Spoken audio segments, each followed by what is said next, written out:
अस्सलाम वालेकुम, खुश आमदीद। Welcome to PK vet care. मैं हूं आपका वेट डॉक्टर मोहम्मद वकास। आज की वीडियो बहुत खास होने वाली है क्योंकि आज की वीडियो में हम कैट वैक्सीनेशन, जिसको आम अल्फाज में बिल्लियों के हिफाजती टीके कहते हैं, उसके बारे में आपको मालूमात फराहम करेंगे कि कैट वैक्सीनेशन को लेकर आपके जहन में जितने भी सवालात हैं उनको हम वन बाय वन डिस्कस करेंगे और आपको मुकम्मल गाइड करेंगे। की वीडियो आप एंड तक लाजमी देखना, लेकिन उससे पहले अगर अभी तक आपने हमारा यूट्यूब चैनल सब्सक्राइब नहीं किया तो अभी जाएं, हमारा यूट्यूब चैनल सब्सक्राइब करें और बेल आइकन को प्रेस कर दें ताकि आने वाली वीडियोस के लिए आपको नोटिफिकेशन के थ्रू मैसेज मिलता रहे।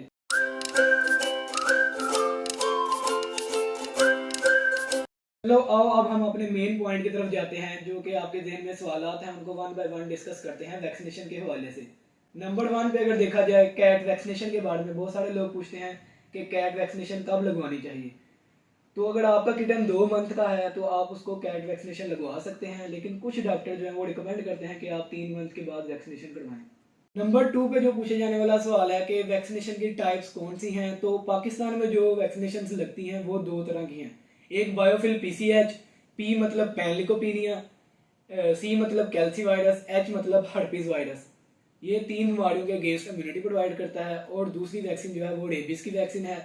अब रेबीज की वैक्सीन जो है वो एक अलग वैक्सीन है और ये बहुत ज़रूरी है पेट को लगवाना, क्योंकि ये बोलापन जो कि पागलपन होता है पेट्स में, जो बोलापन वाली बीमारी है उसके अगेंस्ट होती है। अगर आप अपने पेट को वैक्सीनेशन नहीं लगवाएंगे तो ये है कि आपका पेट जो है वो बीमार हो जाएगा और इसका इलाज भी कोई नहीं है।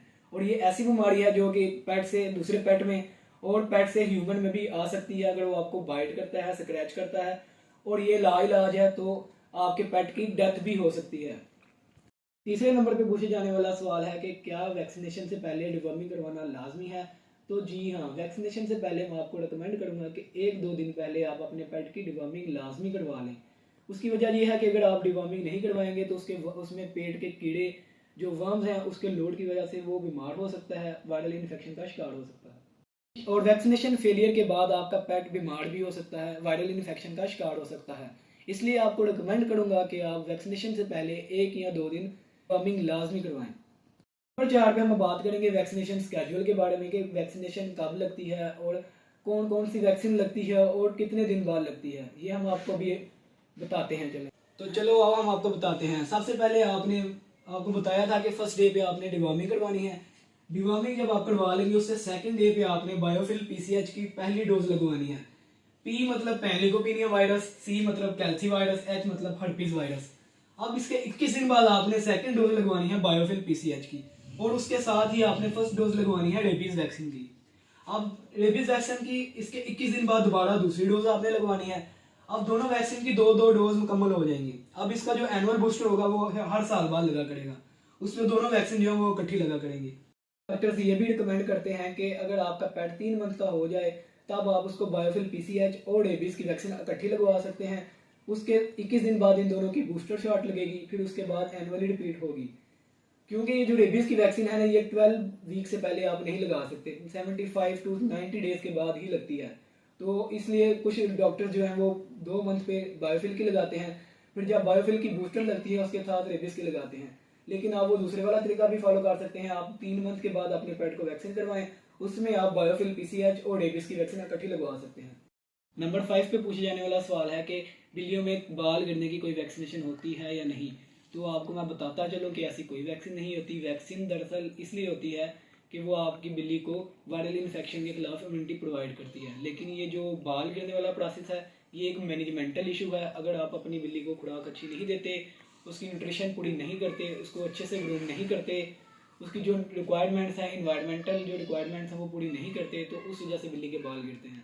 ये एक मिथ है, ये एक फ्रॉड है। जो भी डॉक्टर आपको कहता है कि मैंने आपकी बिल्ली के बाल गिरने वाली वैक्सीन लगाई है वो आपसे झूठ बोल रहा है, ऐसी कोई वैक्सीन नहीं होती।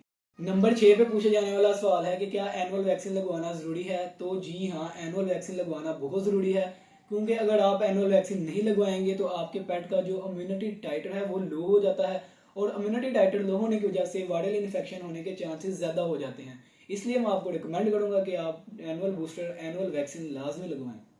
नंबर 7 पे पूछे जाने वाला सवाल है कि क्या वैक्सीन के बाद पेट को फीवर होता है। तो जी हाँ, वैक्सीनेशन के बाद फीवर होना आम सी बात है। जब भी आप बायोफिल पीसीएच की वैक्सीन लगवाएंगे तो आपके पेट को फीवर होगा, क्योंकि इसमें 3 तरह की जो बीमारी हैं उनके खिलाफ इम्यूनिटी मिलती है, जैसे कि आपको पहले भी बताया था, P for panleukopenia, C for calici virus, H for herpes virus. 3 ये डिजीज हैं जिनके अगेंस्ट बायोफिल पीसीएच जो वैक्सीन है वो इम्यूनिटी प्रोवाइड करती है। और अगर दूसरी वैक्सीन जो रेबीज की बात की जाए, वो लगवाने से आपके पेट को फीवर नहीं होता। वो आप वैक्सीन अपने पेट को तब भी लगवा सकते हैं जब आप ट्रैवल करके हैं या फीवर में हो, उस कंडीशन में भी आप रेबीज की वैक्सीन लगवा सकते हैं, लेकिन बायोफिल पीसीएच की वैक्सीन आप नहीं लगवा सकते। अगर बायोफिल पीसीएच की वैक्सीन की बात की जाए तो ये लगाने के बाद आपके पेट को 36 से 48 घंटे तक फीवर रहता है और इसकी जो इम्यूनिटी है वो आपके पेट में 5 से 10 दिन तक डेवलप होना शुरू हो जाती है। नंबर 8 पे पूछे जाने वाला सवाल है कि अगर बूस्टर डोज लेट हो जाए तो क्या करना चाहिए। जैसे कि हमने आपको बताया था कि पहली डोज के बाद बूस्टर डोज जो है वो 21 दिन बाद लगता है। अगर तो 21 दिन बाद आप 2-3 दिन ऊपर हो जाएं तो उसका कोई इशू नहीं है, लेकिन अगर आप 25 से 30 दिन लेट हो जाते हैं तो फिर आपको दोनों वैक्सीन दोबारा लगवानी पड़ती हैं, पहली शॉट और उसकी बूस्टर शॉट दोनों आपको दोबारा लगवानी पड़ती है। नंबर 9 पे पूछे जाने वाला सवाल है कि क्या बीमारी में वैक्सीन हो सकती है। तो जी नहीं, जैसे कि हमने आपको बताया था कि पेट आपका जब 100% ठीक होगा, ओके होगा, खाना पीना उसका ठीक होगा, वो एक्टिव होगा, उल्टी मोशन नहीं कर रहा होगा, तो अब आप उसको वैक्सीन करवा सकते हैं। बीमारी में कभी भी पेट की वैक्सीन नहीं होती।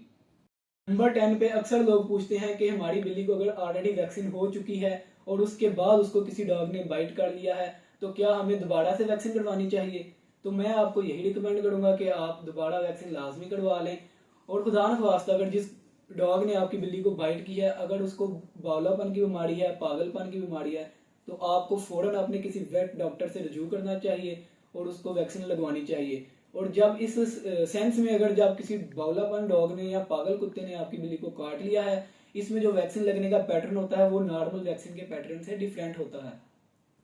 नंबर 11 पे अगर बात की जाए तो अक्सर लोग क्वेश्चन पूछते हैं कि क्या प्रेगनेंसी में हम अपनी कैट को वैक्सीनेशन करवा सकते हैं।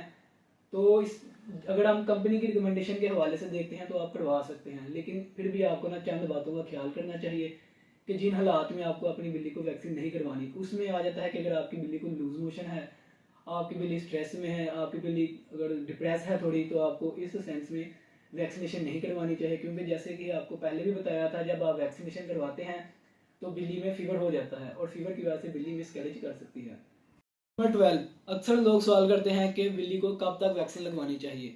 वैसे तो देखा जाए जब तक बिल्ली की एज होती है, एवरेज एज बिल्ली की वैसे 12 से 13 साल है, आपको तब तक ही वैक्सीन लगवानी चाहिए। लेकिन कुछ लिटरेचर्स के मुताबिक आप बिल्ली को 5-6 साल के बाद वैक्सीन ना भी लगवाएं तो कोई मसला नहीं होता, क्योंकि हर डॉक्टर की अपनी अपनी राय होती है। क्योंकि 5-6 साल के बाद बिल्लियों में इतनी क़ुव्वत मुदाफ़त वायरल इन्फेक्शन से लड़ने की सलाहियत पैदा हो चुकी होती है कि वो डिजीज से बच सकता है। लेकिन आपको मैं यही रिकमेंड करूंगा कि सेफ साइड पे रहें, अपने पेट को वैक्सीन लाजमी लगवाएं। नंबर 14 कि किन हालात में वैक्सीन करवानी चाहिए, किन हालात में नहीं करवानी चाहिए।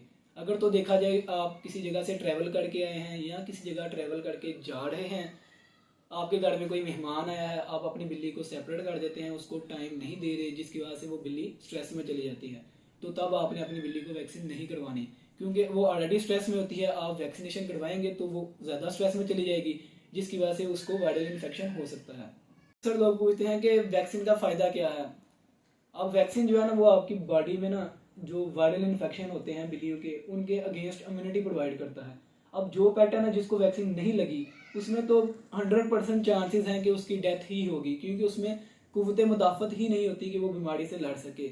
लेकिन जिन पेट में वैक्सीन हुई होती है उनमें इतनी कुव्वत मुदाफ़त होती है कि उनके जो बचने के चांसेस होते हैं ना सर्वाइवल, वो एज़ कम्पेयर टू जो नॉन वैक्सीनेटेड पेट होता है ना वो ज़्यादा होते हैं। बाकी अगर रेबीज़ की बात की जाए, रेबीज़ अगर एक दफ़ा हो जाए पेट को, उसके तो 100% चांसेस हैं कि आपका पेट नहीं बचेगा। उस नंबर 15 पे अक्सर लोग सवाल करते हैं कि पाकिस्तान में कौन सी कंपनीज की वैक्सीन इंपोर्ट होती हैं। अगर तो बायोफिल पीसीएच की बात की जाए तो सनम फार्मा के नाम से कंपनी लाहौर में मौजूद है जो बायोवेटा नाम से वैक्सीन इंपोर्ट करती है। और रेबीज़ की अगर बात की जाए, रेबीज़ में गाजी ब्रदर्स, मेरियल, अटलांटिक फार्मास्यूटिकल कंपनी के नाम से 3-4 कंपनीज मौजूद हैं जो कि वैक्सीन इंपोर्ट करती हैं रेबीज़ की बाहर से। और हम जो वैक्सीन इंपोर्ट करते हैं उसमें जो कंट्री हैं उसमें इंडोनेशिया, इंडिया, इराक, इटली, ये कंट्रीज आ जाते हैं जहाँ से हम अपनी ये वैक्सीन इंपोर्ट करते हैं। आज की वीडियो को हम इधर ही खत्म करते हैं क्योंकि ऑलरेडी वीडियो बहुत लंबी हो चुकी है। अगर आपके जहन में वैक्सीनेशन को रिलेटेड लेकर कोई भी सवाल है तो आप कमेंट सेक्शन में पूछ सकते हैं, हम इंशाल्लाह उस पर अपनी नेक्स्ट वीडियो बनाएंगे और आपको मज़ीद अच्छी इन्फॉर्मेशन मिल सके। और बाकी मुझे उम्मीद है कि आपको आज की वीडियो बहुत अच्छी लगी होगी, लेकिन अभी तक अगर आपने हमारा यूट्यूब चैनल सब्सक्राइब नहीं किया, अभी जाएं हमारा यूट्यूब चैनल सब्सक्राइब कर दें, हमारे यूट्यूब का हिस्सा बना रहें। वीडियो को भी शेयर करें, लाइक करें, और इस वीडियो पे मुझे उम्मीद है कि आप लोग प्यार मोहब्बत दिखाएंगे और मुझे 500 तक लाइक की उम्मीद है। इस वीडियो का मैंने टारगेट जो रखा है वो 500 लाइक्स रखा है, तो मुझे उम्मीद है आप अपना प्यार ज़रूर दिखाएंगे। बाकी आज के लिए इधर ही हम ख़त्म करते हैं वीडियो को। अल्लाह हाफिज़, शुक्रिया।